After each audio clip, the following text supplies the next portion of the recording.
Hello प्यारे बच्चों, good morning. कैसे हैं आप लोग? आई होप आप लोगों को क्लासेस बहुत अच्छे से समझ में आ रही होंगी। और कई दिनों से आप लोगों को इकोनॉमी का क्लास नहीं मिला था, तो आज हम शुरू कर रहे हैं इकोनॉमी। और आज का जो चैप्टर है बहुत इंपॉर्टेंट है, इसको ध्यान से देखेंगे। इसके अलावा जो बचे हुए पॉइंट्स हैं उसे हम कल डिस्कस करेंगे, वो मोस्ट इंपॉर्टेंट होंगे और उनको भी आपको देखना होगा। आप जानते हैं इकोनॉमी के क्वेश्चन भी अभी एग्जाम में बहुत ज्यादा आने लगे हैं, तो आपको इन सारी चीजों को देखना है। इकोनॉमी के जो क्वेश्चन होते हैं वो आपके सब्जेक्टिव भी होते हैं, इसके अलावा इससे करंट के क्वेश्चन भी बनते हैं। तो करंट से भी अपने आप को अपडेट रखिएगा और जो भी पढ़ा रहे हैं उसको ध्यान से देखिएगा ताकि आप लोगों को एग्जाम में प्रॉब्लम्स ना हो। तो चलिए बच्चों, आज के क्लास की शुरुआत करते हैं। और आज का जो पहला हेडिंग है वित्तीय बाजार।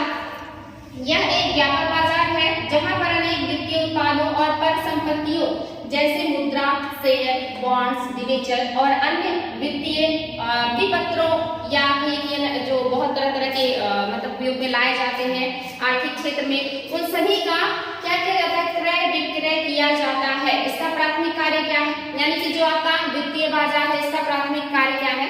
तो इसमें हर तरह के विपत्रों का उपयोग किया जाता है। और ये क्या होता है? तो जैसे मान लीजिए हमारे देश में कहीं पर जो वित्तीय मांग है और जो डिमांड है उसको बैलेंस करने के लिए किया जाता है। यानी कि कहीं पर अगर मुद्रा का या परिसंपत्तियों की अधिकता ज्यादा है तो ऐसे क्षेत्रों में जहां पर उसकी कमी है और डिमांड है वहां पर भी इसका सप्लाई किया जाता है, ताकि जो आर्थिक कार्य है वो संतुलित रूप से चल सके, बैलेंसिंग हो। तो ये सबसे महत्वपूर्ण काम होता है, जो प्राथमिक कार्य होता है, ये वित्तीय जो आपका काम है यहाँ पे होता है। वेरी वेरी इंपॉर्टेंट है। इसका प्राथमिक कार्य क्या है? पूंजी अधिक यानी कि प्लस वाले क्षेत्रों से पूंजी कम वाले क्षेत्रों की तरफ पूंजी की गति को वित्तीय बाजार के द्वारा जो है बैलेंस किया जाता है। और इसका दो प्रमुख अंग कौन कौन सा है? एक है मुद्रा बाजार यानी कि मनी मार्केट, और दूसरा है आपका पूंजी बाजार यानी कि कैपिटल मार्केट। यानी कि जो आपका वित्तीय बाजार है ये क्या करेगा? जितनी भी तरह की परिसंपत्तियां होती हैं, चाहे वो मुद्रा हो या शेयर हो, बॉन्ड हो, या इसके अलावा डेरिवेटिव्स हो, इन सभी को देश के एक क्षेत्र से दूसरे क्षेत्र की तरफ इसका फ्लो प्रवाह बनाया जाता है, ताकि जो अर्थव्यवस्था है उसमें इन सारी चीजों का जो संतुलन है वो बना रहे।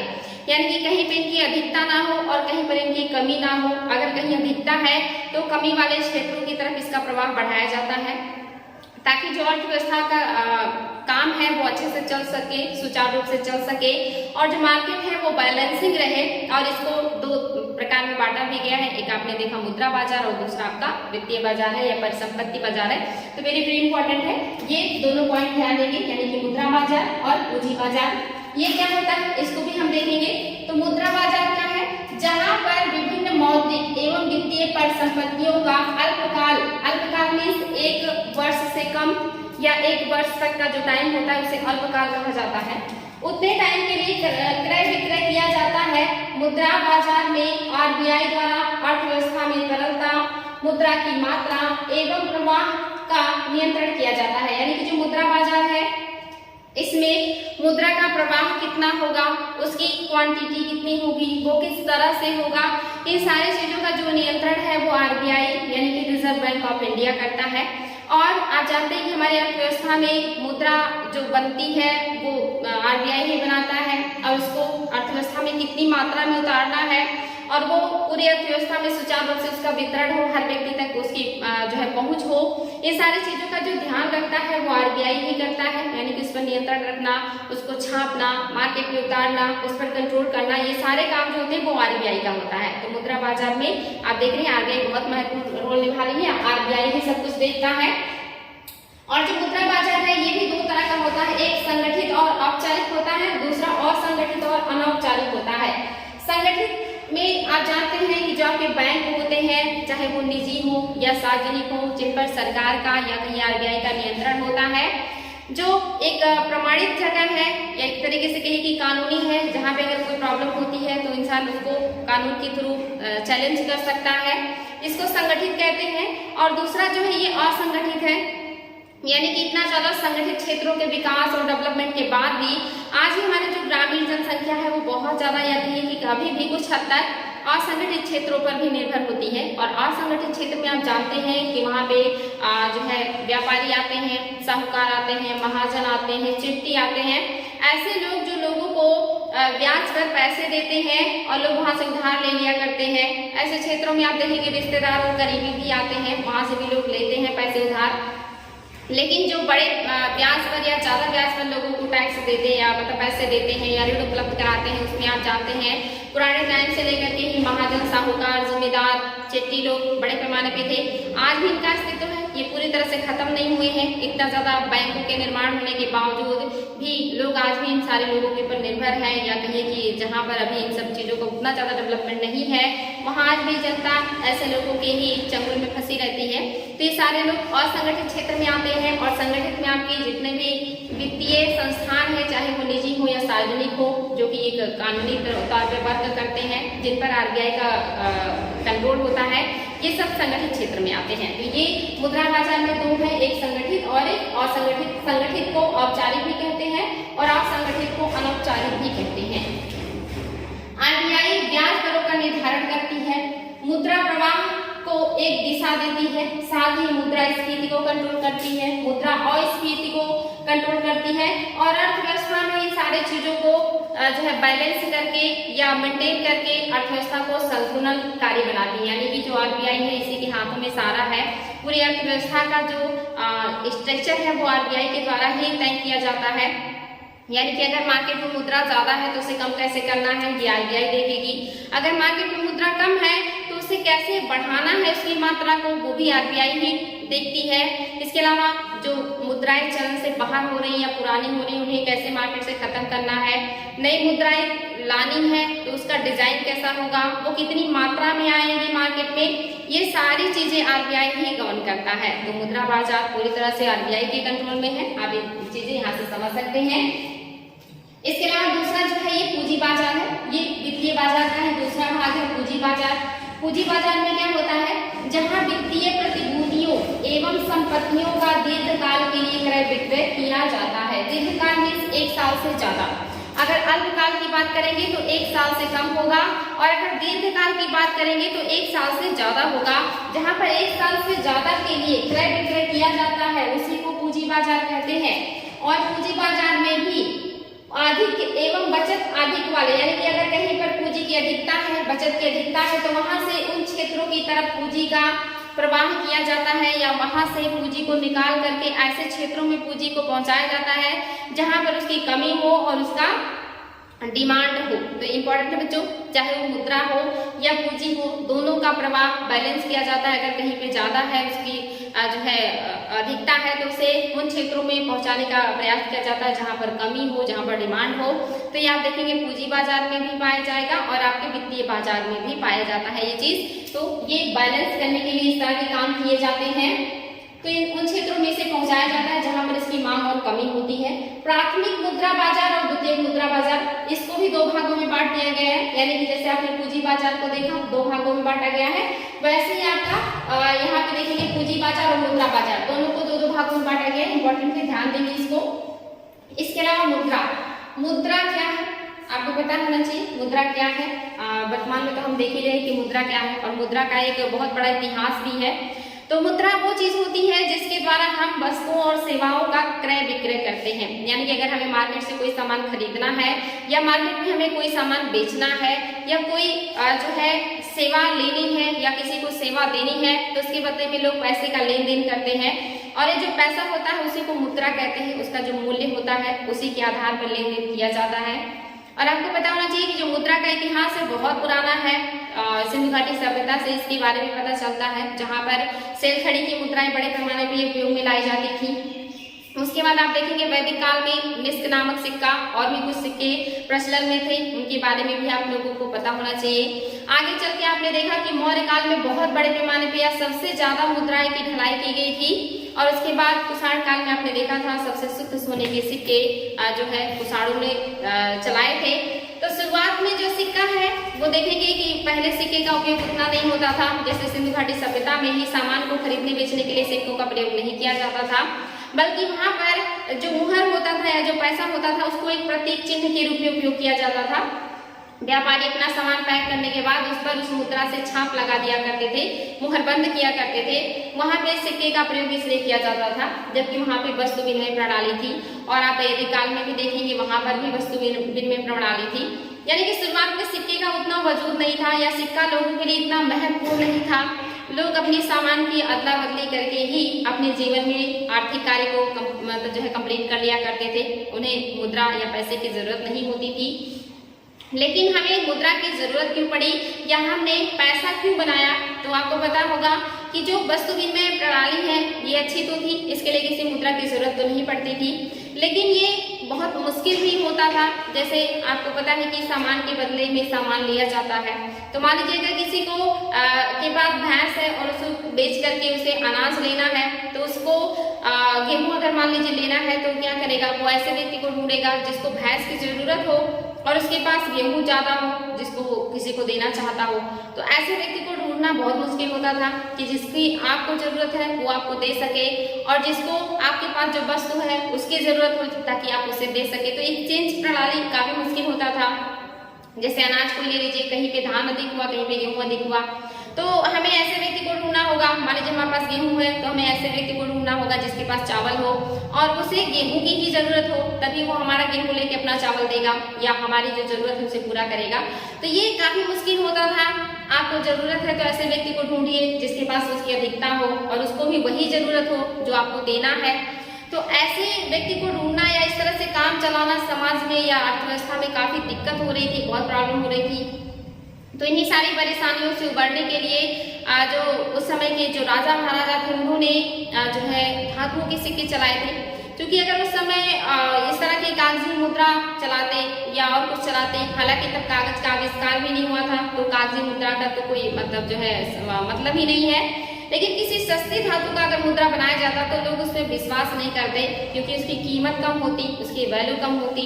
जैसे आप वर्तमान में देखते हैं हमारे पास जो मुद्राएं होती हैं, बड़े बड़े नोट होते हैं, वो मात्र एक कागज है, लेकिन वो हमारे लिए इसलिए वैल्यूएबल है या इसलिए हमारे लिए महत्वपूर्ण है क्योंकि उस पर जो हमारी गवर्नमेंट है या जो आरबीआई है उस पर वो गारंटी देती है कि इस पर जो मूल्य लिखा गया है आपको उतने की वस्तु और सेवाएं मार्केट में मिलेंगी और अगर कोई वो देने से मना करता है तो हम उसे दंडित करेंगे।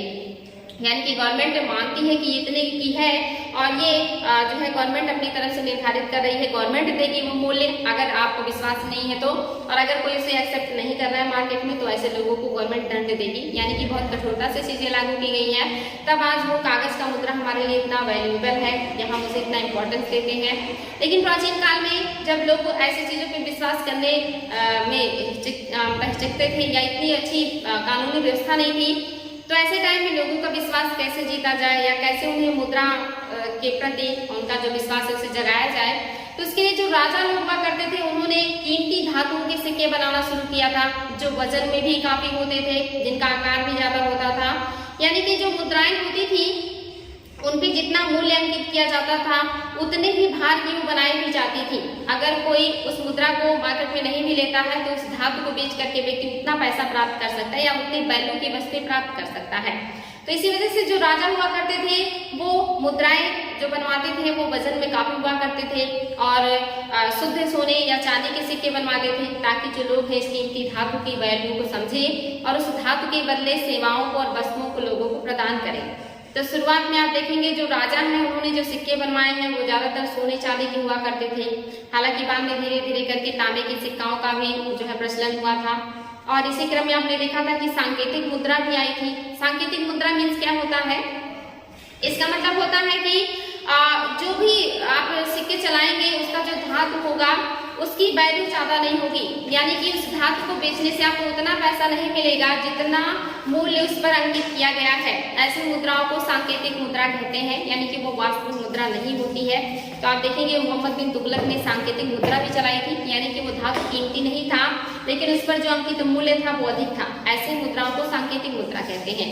तो शुरुआत में आपने देखा कि कैसे हमारे पास जो वस्तु विनिमय प्रणाली है वो कितना हमें प्रॉब्लम क्रिएट कर रही थी या लोगों को बहुत असुविधा हो रही थी। तो राजाओं ने धातुओं की मुद्राएं चलाना शुरू किया था और जो धातु है वो काफी वजन में होता था, उसकी वैल्यू होती थी, तो लोगों ने धातुओं की मुद्राओं को लेना शुरू किया या उसको लेने में विश्वास जगाया और वहां से मुद्रा प्रणाली शुरू हो जाती है। मार्केट में लेन देन पैसे से शुरू हो जाता है और लोगों को सुविधा होने लगती है।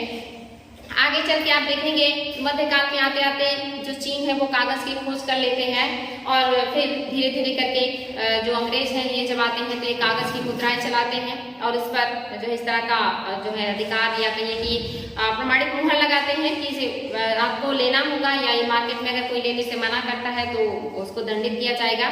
और इसी तरह की मुद्राएं आज भी हमारे यहाँ चल रही है। हमारे यहाँ कागज की मुद्राएं भी चल रही हैं, सांकेतिक मुद्राएं भी चल रही हैं, क्योंकि हमारे यहाँ जो सिक्के हैं वो उतने वैल्यूएबल नहीं है या उनकी जो धातु है वो सस्ती है, लेकिन उन पर जो अंकित मूल्य है वो ज्यादा है, इसीलिए उसे सांकेतिक मुद्रा कहते हैं। तो ऐसी चीजें हमारे यहाँ चल रही हैं क्योंकि सरकार ने इसको प्रमाणित किया है, उस पर आरबीआई के गवर्नर जनरल के मुहर होते हैं, साइन होते हैं। तो ये है मुद्रा और इसका जो इतिहास है वो मैंने आपको बताया कि इसे कैसे करके यहाँ तक पहुंचा है।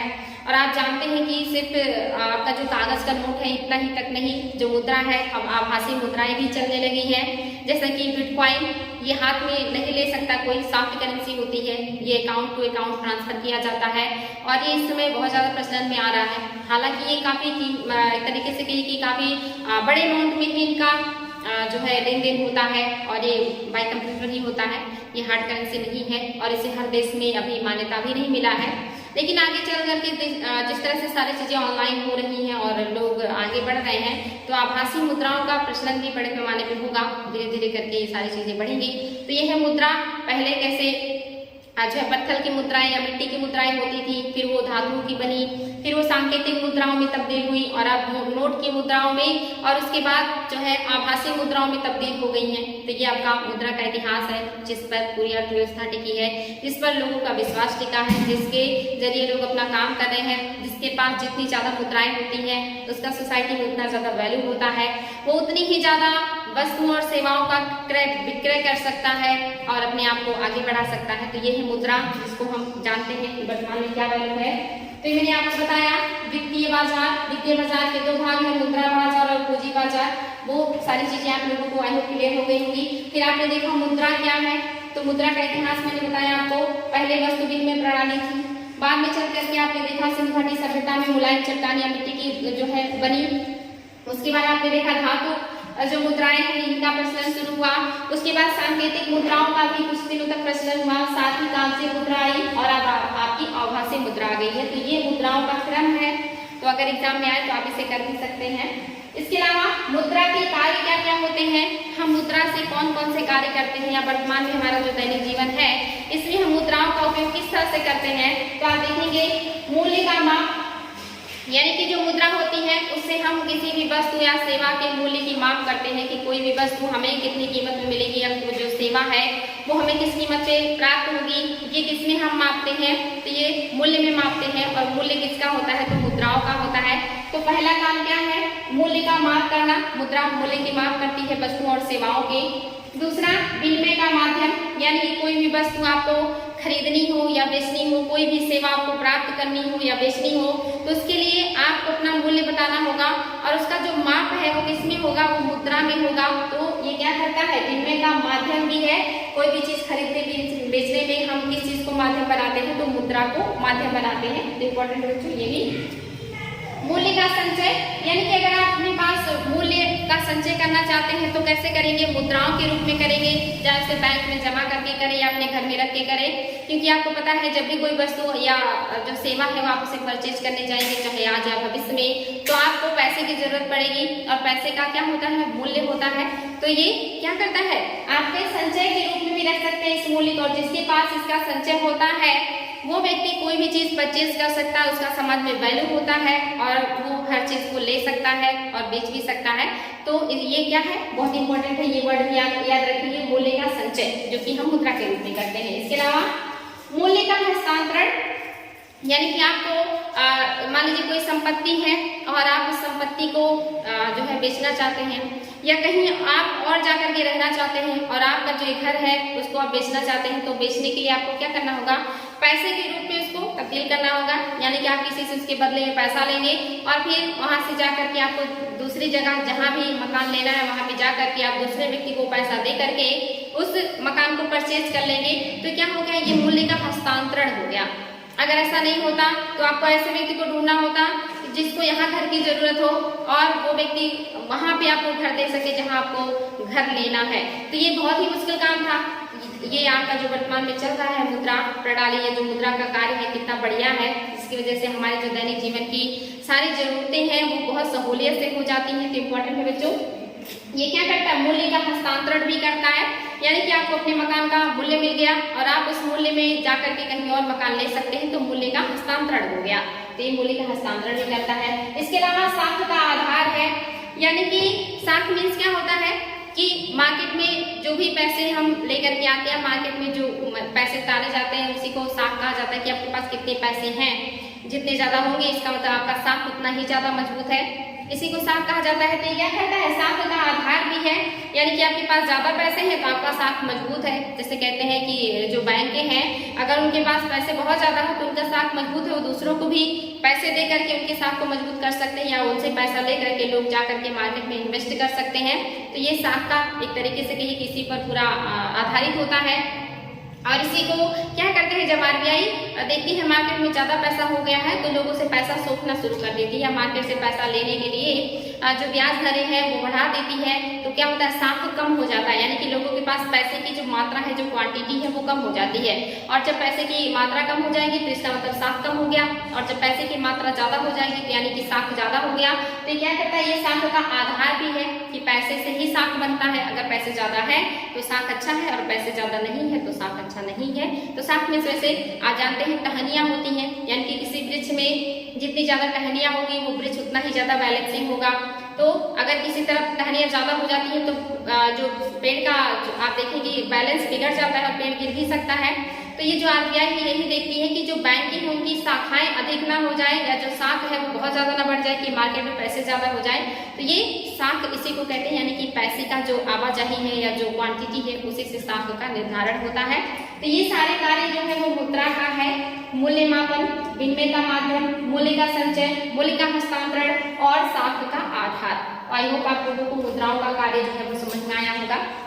इसके अलावा क्या है, मुद्रा के प्रकार, मुद्रा कितने प्रकार के होते हैं ये भी इंपॉर्टेंट है बच्चों, आप लोगों को पता होना चाहिए कि मुद्रा कितने प्रकार के होते हैं, क्योंकि हम अपने दैनिक जीवन में मुद्राओं का उपयोग तो करते हैं, लेकिन वो किस प्रकार की मुद्रा का हम उपयोग कर रहे हैं या मुद्रा को कितने प्रकार से उपयोग किया जा सकता है ये चीज हमें नहीं पता होता है। तो इसमें आप देखेंगे लेखा मुद्रा या वास्तविक मुद्रा, इसमें बहुत ज्यादा अंतर नहीं है, बहुत मामूली अंतर है। देखिए, जिसका प्रयोग लेन देन में किया जाए, साथ ही कीमत व कर्ज की मात्रा प्रकट करने में किया जाए, जैसे पाकिस्तान, नेपाल, इंडोनेशिया, भारत में रुपया है। यानी कि जिसका प्रयोग हम क्या करते हैं, किसी सामान के खरीद फरोख्त में या लेन देन में करते हैं, किसी को हम देते हैं, किसी से हम लेते हैं। साथ ही कर्ज की मात्रा के रूप में किसी को कर्ज दिया या किसी से कर्ज लिया।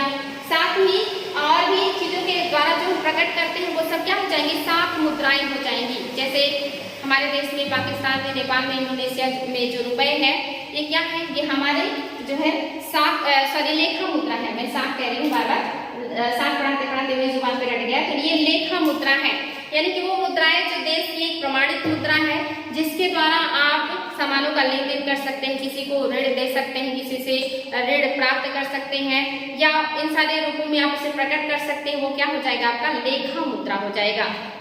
जैसे आप देखेंगे अमेरिका का लेखा मुद्रा डॉलर है, कनाडा का भी डॉलर है, ऑस्ट्रेलिया का डॉलर है। तो ऐसे देशों की जो लेखा मुद्रा है वो डॉलर है, और हमारे जैसे देशों की जो लेखा मुद्रा है वो आपका रुपया है। लेकिन वास्तविक मुद्रा क्या है फिर, तो वास्तविक मुद्रा जितनी भी मुद्राएं हमारे यहाँ मार्केट में या किसी भी देश के मार्केट में प्रचलन में होती हो, चाहे वो 1 रुपए से लेकर के 2000 तक का नोट हो, यानी कि वो सिक्का हो या कागजी मुद्रा हो, जितनी भी छोटी से लेकर के बड़ी इकाई तक की मुद्राएं हमारे देश के अंदर प्रचलन में रहती हैं उसे वास्तविक मुद्रा कहते हैं, जिसे हम उपयोग में डेली के जीवन में लाते हैं, वो वास्तविक मुद्रा है। और वो मुद्रा जो किसी देश का प्रतिनिधित्व करती हो, उस देश का वो एक तरीके से लोगो हो, पहचान हो, उसे कहते हैं लेखा मुद्रा। जैसे भारत का रुपया है। तो इम्पोर्टेंट बच्चों ध्यान देंगे, लेखा मुद्रा और वास्तविक मुद्रा में मामूली सा अंतर है। इसके अलावा वैधानिक मुद्रा, वैधानिक से ही पता चल रहा होगा कि जो विधि के द्वारा बनाया गया हो, जिसको मानना हर किसी के लिए जो है बाध्यकारी हो, यानी कि वो आपको मानना ही पड़ेगा, आप उसके लिए स्वैच्छिक नहीं है या अपनी इच्छाओं से काम नहीं कर सकते। यानी कि जो मुद्रा बनाई गई है, जिस पर आरबीआई के गवर्नर का साइन है या सरकार के द्वारा प्रमाणित है, उसको आप मार्केट में लेने से मना नहीं कर सकते या आप उसे किसी को देने से मना नहीं कर सकते। जैसे मान लीजिए आप किसी के यहाँ कोई सामान खरीदने जाते हैं और कोई कह दे कि हम ये मुद्रा नहीं लेंगे और हमें दूसरी मुद्रा दीजिए, तो आप उसके ऊपर केस कर सकते हैं या ऐसे लोगों को गवर्नमेंट दंडित करेगी कि आप पैसा लेने से क्यों मना कर रहे हैं, क्योंकि गवर्नमेंट ने उस पर जो है प्रमाणित किया हुआ है कि इसको आपको लेना ही पड़ेगा, यानी कि आप उसमें अपना इच्छा या अपनी मर्जी नहीं जाहिर कर सकते हैं। जो भी मुद्राएं गवर्नमेंट के द्वारा अर्थव्यवस्था में चलाई जा रही है, उसे लेना आपके लिए बाध्यकारी है, आप उसे लेने से मना नहीं कर सकते हैं। वही चीजें यहाँ पर दिया हुआ है कि क्या है ऐच्छिक मुद्रा या साख मुद्रा। ऐच्छिक मुद्रा को साख मुद्रा या बैंकिंग मुद्रा भी कहा जाता है, क्योंकि यह किसी न किसी की साख पर चलती है, जैसे चेक। इसके अलावा जो आपका चेक होगा वो किस पे चलेगा, तो जो भी व्यक्ति आपके ऊपर आपको चेक देगा उसकी साख पर चेक होता है। यानी कि एक तो ये ऐच्छिक है, यानी कि वैधानिक मुद्रा है, ऐच्छिक नहीं है वैधानिक है, यानी कि इसे आपको लेना आपकी मजबूरी है, आप इसको मना नहीं कर सकते। और ऐसी मुद्राएं क्या होती हैं, किसी की साख पर चलती हैं। और साख कैसा जान लीजिए, अगर मान लीजिए कोई व्यक्ति है और वो आपको चेक दे रहा है, तो वो चेक उसकी साख पर ही जो है माना जाएगा, क्योंकि उस व्यक्ति के पास अगर पैसा अच्छा है, उसका कारोबार अच्छा है, लोग उस पर विश्वास करते हैं, तो उसके चेक को लेंगे, अन्यथा नहीं लेंगे, तो उसके साख पर निर्भर होता है। इसके अलावा जैसे मान लीजिए कि कोई बैंक है, बैंक ड्राफ्ट है, तो उस बैंक की साख पर उसको लोग लेंगे, यानी कि बैंक की साख अच्छी है तो लोग उसका ड्राफ्ट लेना पसंद करेंगे, अगर साख अच्छी नहीं है तो ड्राफ्ट नहीं लेंगे, इसलिए इसको साख मुद्रा और बैंक मुद्रा भी कहते हैं। हुंडी तथा विनिमय पत्र, हुंडी और विनिमय पत्र कौन जारी करता है, तो व्यापारी जारी करते हैं, और ये व्यापारियों की साख पर निर्भर करता है। तो इम्पोर्टेंट बच्चों, चाहे वो चेक हो, बैंक का ड्राफ्ट हो या हुंडी हो, ये सारे क्या होते हैं, जो भी जारी करता है उसकी साख पर निर्भर करता है, इसीलिए इसे साख मुद्रा या बैंक मुद्रा भी कहते हैं। तो इम्पोर्टेंट है, ये ध्यान देंगे। इसके अलावा आपका है सांकेतिक मुद्रा। सांकेतिक मुद्रा मैंने बताया कि जिस भी धातु में जो है मुद्रा का चलन किया जाएगा, उसकी जो वैल्यू होगी वो कम होगा उस पर अंकित मूल्य से।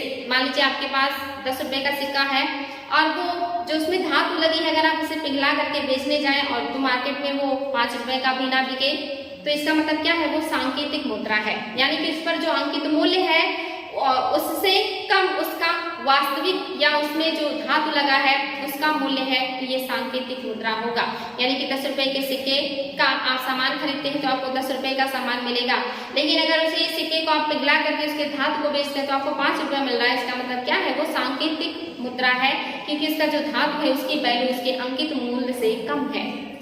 इसके अलावा प्रमाणित या प्रमाणित मुद्रा, यदि सिक्के का वास्तविक तथा सांकेतिक मूल्यांकित मूल्य दोनों बराबर हो जाए, यानी कि जो मुद्रा है उसका जितना उस पर मूल्य अंकित है, मान लीजिए 10 रुपए की आपकी मुद्रा है और आप उसे सामान के लिए मार्केट में देते हैं और आपको 10 रुपए का सामान मिल रहा है, और उसी मुद्रा को आप पिघला करके मार्केट में बेचने जाते हैं तब भी आपको 10 रुपया मिल रहा है, यानी कि दोनों अंकित मूल्य और उसका जो वास्तविक मूल्य है उस धातु का, वो दोनों जब बराबर हो जाता है तो इसको क्या कहते हैं, इसको कहते हैं वास्तविक मुद्रा या प्रमाणित मुद्रा कहा जाता है। और इस तरह की मुद्राएं क्या हो सकती है, सोने चांदी की हो सकती हैं, क्योंकि ये महंगी धातुएं होती हैं। इंपॉर्टेंट बच्चों, यानी कि ये क्या होंगी, सोने चांदी की होंगी, और जो सांकेतिक मुद्रा होगी वो सस्तु धातु की बनी हुई मुद्रा होगी। तो इम्पोर्टेंट है, जब भी धातु का जो जिस धातु का सिक्का बना है उसका मूल्य और उस पर अंकित मूल्य बराबर हो जाए तो ये प्रमाणित मुद्रा होगी, और अगर ये बराबर नहीं होता यानी कि अंकित मूल्य ज्यादा है उसके धातु के वास्तविक मूल्य से, तो आपका सांकेतिक मुद्रा हो जाएगा। इम्पोर्टेंट है, आई होप आप लोगों को अब पता चल गया होगा कि सांकेतिक मुद्रा क्या है और प्रमाणित मुद्रा क्या है। वेरी वेरी इंपॉर्टेंट है। इसके अलावा जाते हैं प्लास्टिक मुद्रा।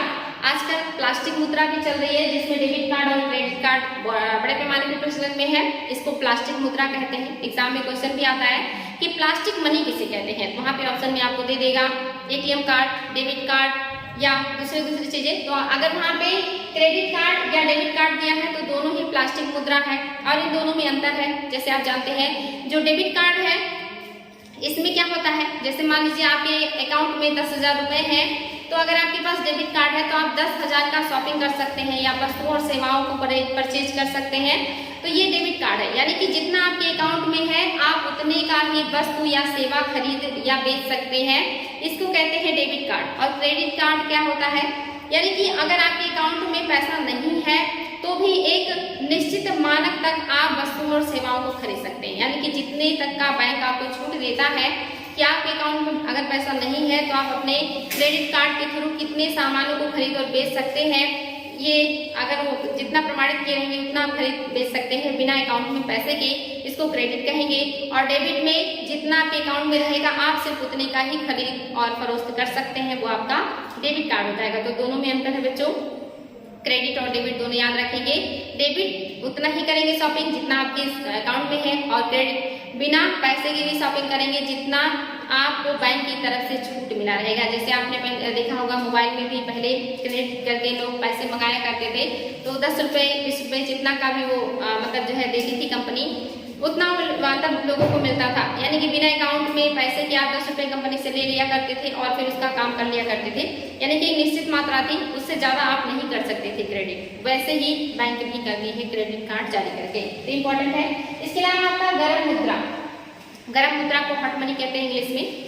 ये जो मुद्राएं होती हैं ये जो है हमेशा लाभ की तरफ अग्रसर होती हैं। खास करके आप देखेंगे जो निवेश किया जाता है, जो आपका मार्केट होता है वहाँ पे लोग पैसा निवेश करते हैं। खास करके आप देखेंगे कि जो आपका पूंजी बाजार है या जो आपका मार्केट होता है जहाँ पे आप देखेंगे निफ्टी और सेंसेक्स में लोग पैसे लगाते हैं, तो यहाँ पे लोग पैसे अल्पकाल के लिए लगाते हैं, और जहाँ पे ज़्यादा लाभ का मतलब जो अनुमान लगता है लोग वहाँ पे फिर इन्वेस्ट कर देते हैं। और मोस्टली ये विदेशी मुद्रा में होती हैं, विदेशी मतलब मुद्रा के रूप में पाई जाती हैं। ज़्यादा लाभ के लिए लोग अल्पकाल के लिए एक जगह से दूसरी जगह इसको जो है लगाते रहते हैं। तो इम्पोर्टेंट है बच्चों, इसको ध्यान रखिए। ये गर्म मुद्रा है, ये शीघ्र पलायन कर जाने की इसमें प्रवृत्ति पाई जाती है।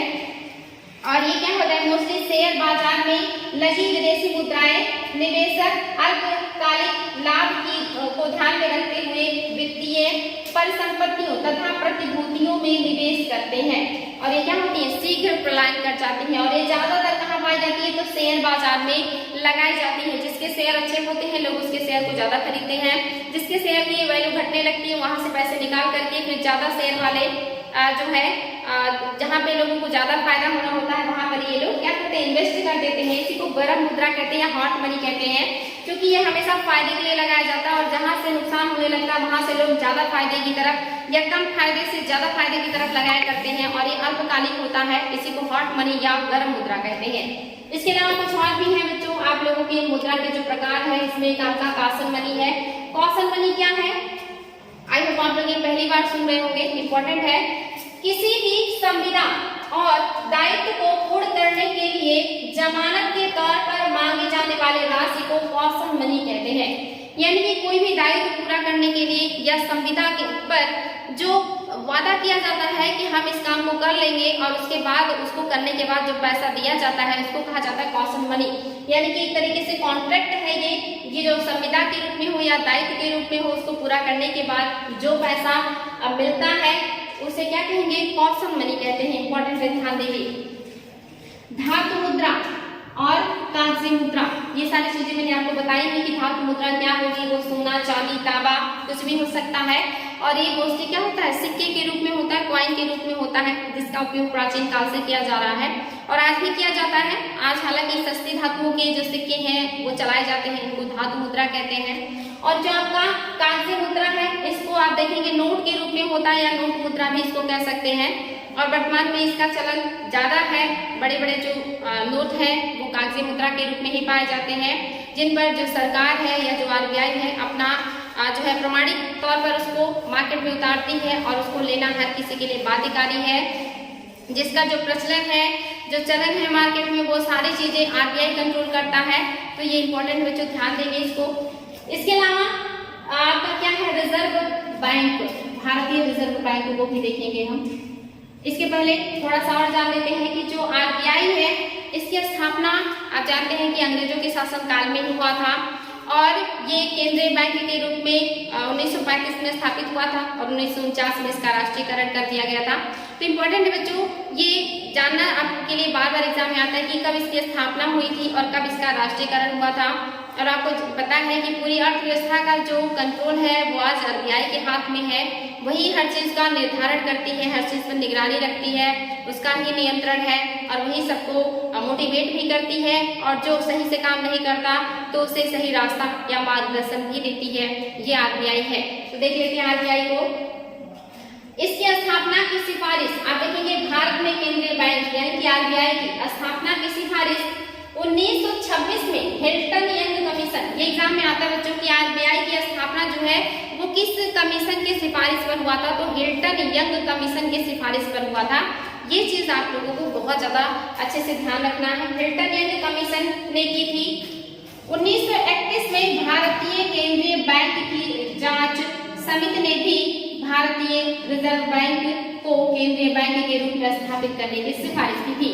ये भी इम्पोर्टेंट है। 1931 में भारतीय केंद्रीय बैंक के रूप में RBI को स्थापित करने के लिए एक जांच समिति बनाई गई थी। इसने भी कहा था कि नहीं, रिजर्व बैंक को केंद्रीय बैंक बना देना चाहिए। इसके अलावा आप देखेंगे कि सिफारिश की इन्हीं के सिफारिश पर 1934 में भारतीय रिजर्व बैंक अधिनियम 1934 पारित किया गया था। यानी कि इन्होंने जो सिफारिश की 1931 में, उसी के आधार पर भारतीय रिजर्व बैंक अधिनियम बनाया गया 1934 और ये पारित भी 1934 में हुआ था। और इन दोनों की सिफारिश पर ही आप देखेंगे 1 अप्रैल 1935 को RBI की स्थापना हुई थी। ये डेट भी याद रखेंगे बच्चों, 1 अप्रैल 1935 में RBI की स्थापना हुई है।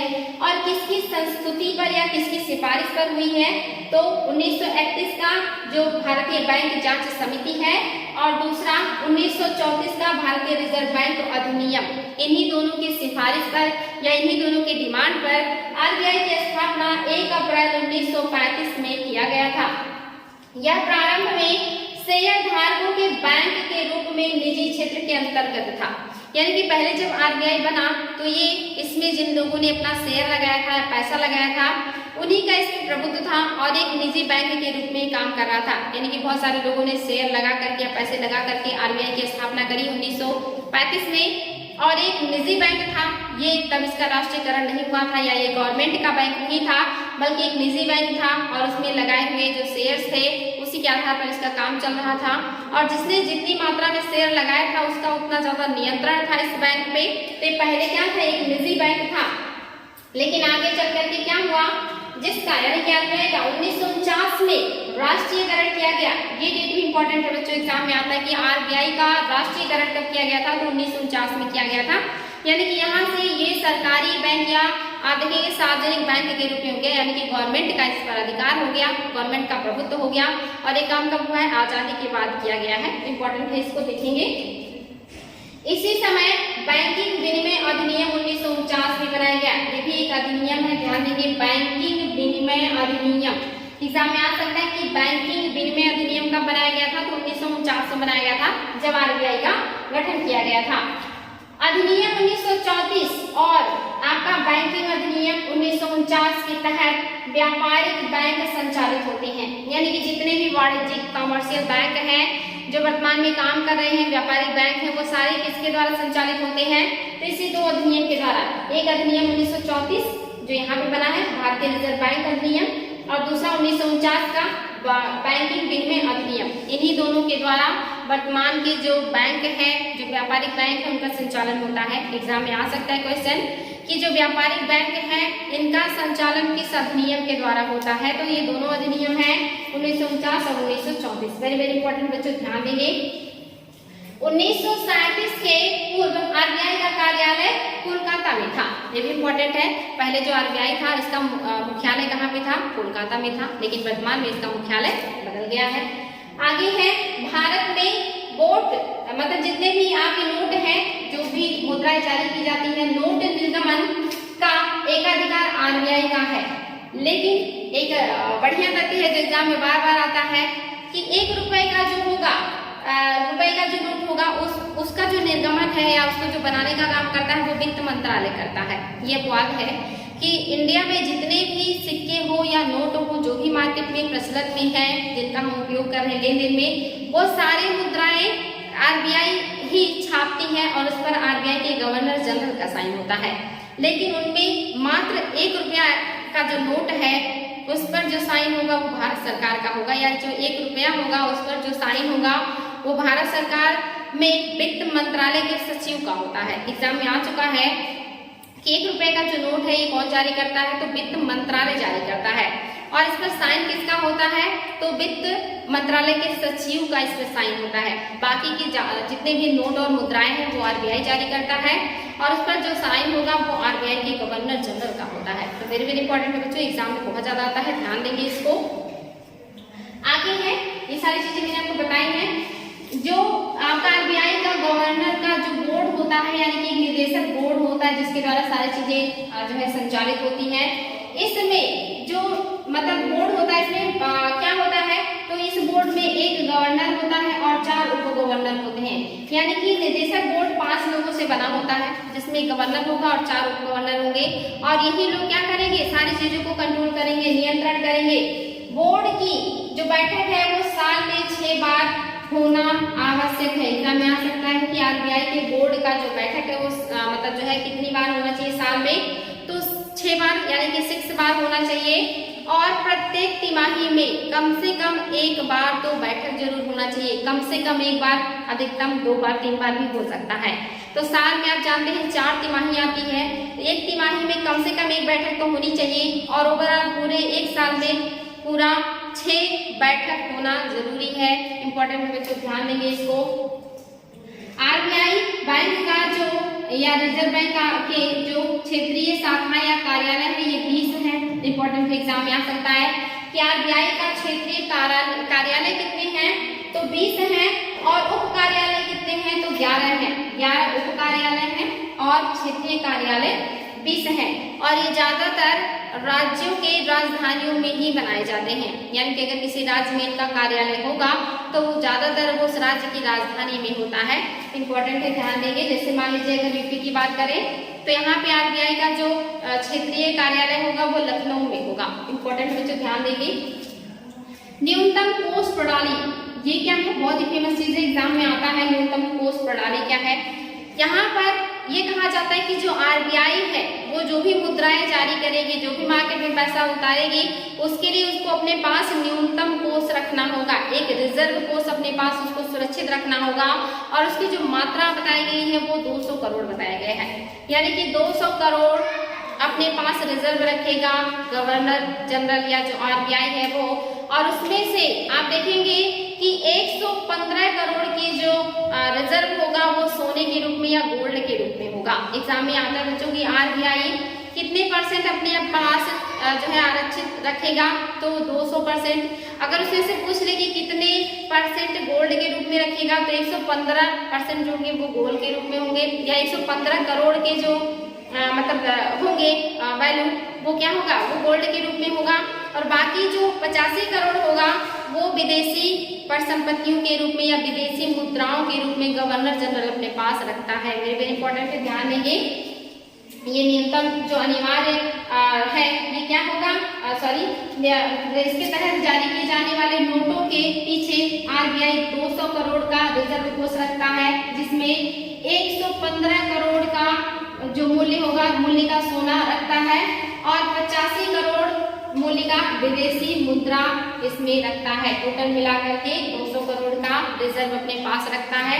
और ये प्रणाली कब से हमारे देश में शुरू हुई है, तो 1957। ये एग्जाम में आ सकता है कि न्यूनतम कोष प्रणाली की शुरुआत भारत में कब हुई थी, 1957 में हुआ था। और कितना है इसकी मात्रा, 200 करोड़ है। गोल्ड के रूप में कितना रखेंगे, तो 115 करोड़ रखेंगे। और विदेशी मुद्रा के रूप में कितना रखेंगे, तो 85 करोड़ रखेंगे। ये वेरी वेरी इंपॉर्टेंट है बच्चों, ये सारे तथ्य एग्जाम में आए हुए हैं और आ भी सकते हैं। इसके अलावा क्या है, आरबीआई के प्रमुख कार्य, यानी कि जो हमारा रिजर्व बैंक ऑफ इंडिया है इसके क्या क्या कार्य हैं। पूरी अर्थव्यवस्था में मुद्रा छापने से लेकर के मुद्रा खत्म करने तक और अर्थव्यवस्था का बैलेंस बनाने का जो काम है वो सारी चीजें आरबीआई करता है। जिसमें आप देखेंगे मुद्रा नीति का संचालन करना, यानी कि मुद्रा से संबंधित जो भी नीतियां होगा वो सारी नीतियां बनाने का काम आरबीआई का होता है, चाहे मुद्रा के चलन से हो या मुद्रा को मार्केट से वापस लेने का हो या मुद्रा को मार्केट से नष्ट करने का हो या नई मुद्रा जारी करने का हो या कितनी मुद्रा मार्केट में जाएंगी और कैसे मार्केट में संतुलित रूप में रहेंगी, उसके लिए आरबीआई को जो भी करना पड़ेगा वो सारा काम कौन करेगा, आरबीआई करता है। तो इम्पोर्टेंट है, मौद्रिक नीति का संचालन करता है। इसके अलावा साख पर नियंत्रण करता है। साख पर नियंत्रण मीन्स कि आर्थिक समृद्धि को सुनिश्चित करना और इसके अलावा वित्तीय आवश्यकताओं की पूर्ति के लिए संस्थाओं की स्थापना करना, साथ ही मुद्रा व साख की मांग व आपूर्ति में संतुलन, ये सारे काम किसमें आएंगे, साख नियंत्रण में। यानी कि हमारे देश की आर्थिक समृद्धि कैसे होगी, जब लोगों के पास पैसा होगा, वो जगह जगह इन्वेस्ट करेंगे, सामान को खरीदेंगे, बेचेंगे, तो हमारे यहाँ अर्थव्यवस्था जो है वो आगे बढ़ेगा, ग्रोथ करेगा।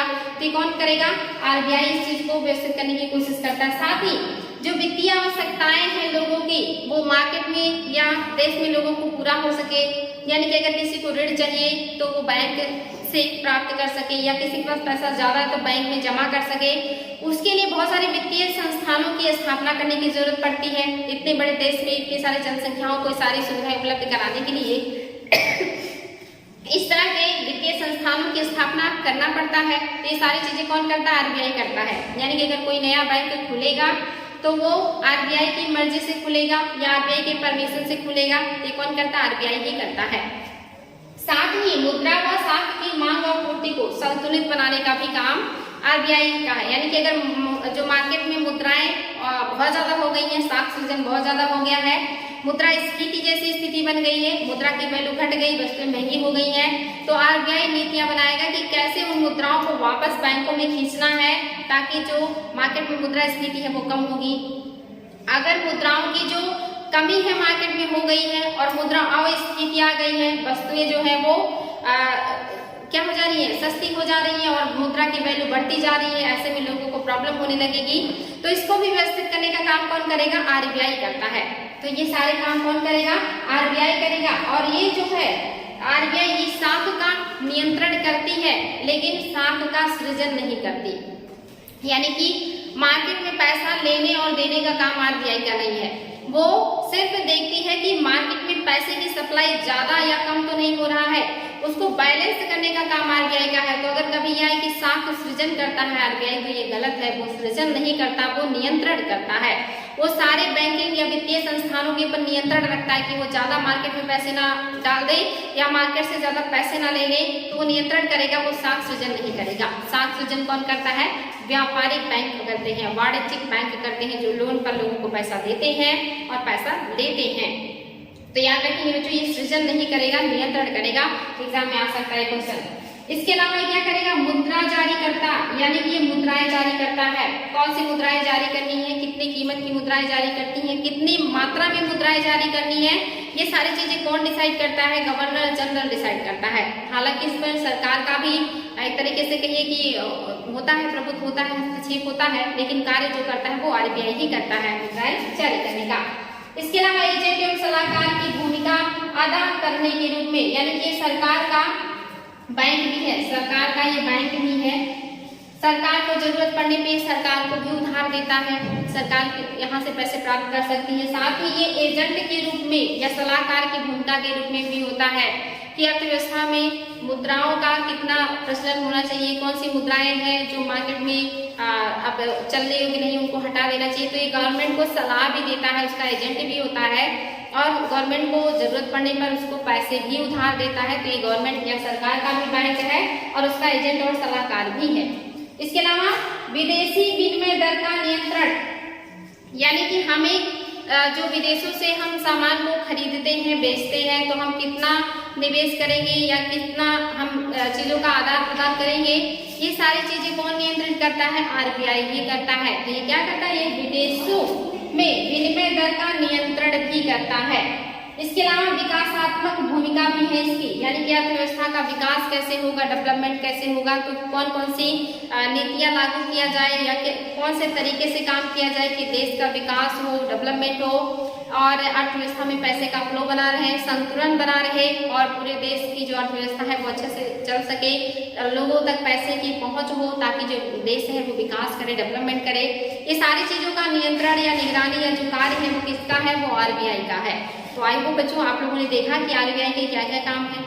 अभी तक जो आपने पढ़ा ये बहुत ही इंपॉर्टेंट है, इनको एक एक पॉइंट्स को आपको रटना है। ये आप जानते हैं आईएएस और पीसीएस में अब क्वेश्चन जो है अंडरस्टैंडिंग के आने लगे हैं, तो अगर आप क्लास को अच्छे से देख करके समझेंगे तो ही आप क्वेश्चन को सॉल्व कर पाएंगे। इसके अलावा जो बचे हुए बहुत ही इंपॉर्टेंट पॉइंट्स हैं उनको हम कल डिस्कस करेंगे, उनको भी आपको देखना है, वहां से भी एग्जाम में बहुत ज्यादा आता है। यानी कि आरबीआई का काम अभी खत्म नहीं हुआ। आज आपने मोटे मोटे तौर पर देखा कि आरबीआई क्या क्या करती है, कल हम इसको और बारीकी से अध्ययन करेंगे कि इन सारे कामों को करने के लिए आरबीआई किन किन तरीकों का उपयोग करती है, या ये जो आपने पढ़ा डिटेल में कि अर्थव्यवस्था कैसे चलती है और क्या क्या उसके जो उपयोग है, तो हम उसको कल और बारीकी से अध्ययन करेंगे कि आरबीआई कौन कौन से तरीके से अपने इन सारे कार्यों का संचालन करती है जिससे हमारा अर्थव्यवस्था जो है वो अच्छे से चलता है। इसको कल हम अध्ययन करेंगे बच्चों। आज के लिए इतना ही, आई होप आपको समझ में आया होगा। बस, थैंक यू।